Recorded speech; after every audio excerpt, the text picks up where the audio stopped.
The Revenge of the Shadows. Night was slowly approaching.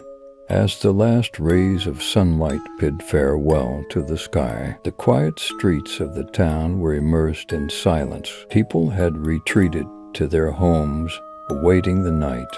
However, this night would not be an ordinary one. Carrying a lantern in his hand, Mark, a young man, arrived at an old cemetery on the outskirts of town. The cemetery had been abandoned for years, but it had always held an allure for him. The tombstones were covered with moss and cracks.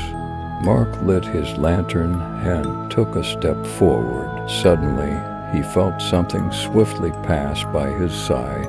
His eyes darted around, but he saw nothing. Only the rustling of the wind could be heard. What was that?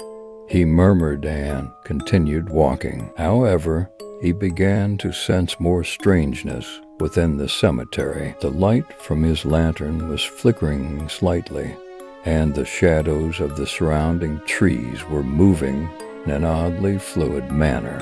Mark's heart started to race all at once.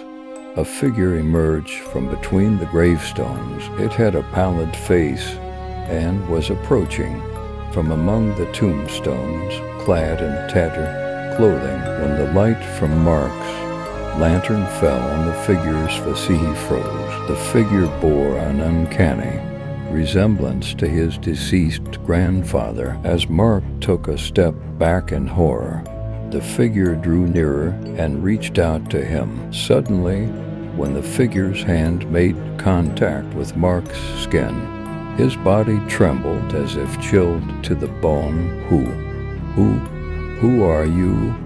Mark stammered with trembling voice. The figure, resembling his grandfather, stared at Mark with vacant eyes and spoke in a deep voice. I am the spirit of your fears, the creation of your darkest thoughts. Now it is time for revenge. As the figure's hand closed around Mark's throat, he began to backpedal in sheer terror, but the figure lunged at him, capturing him. Mark's body trembled. Drenched in sweat, the figure's hand tightened around Mark's throat. Just then, a gust of wind surrounded them, freeing Mark.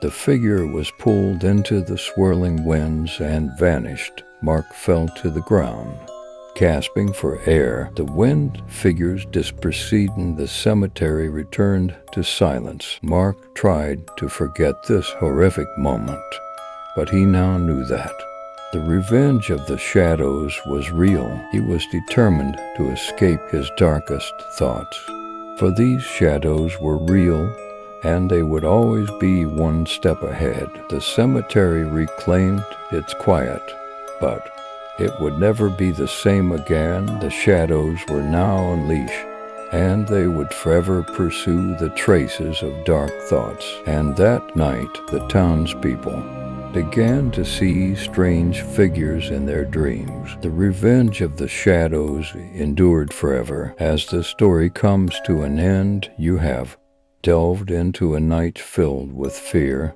I hope this story has unsettled and affected you. The end.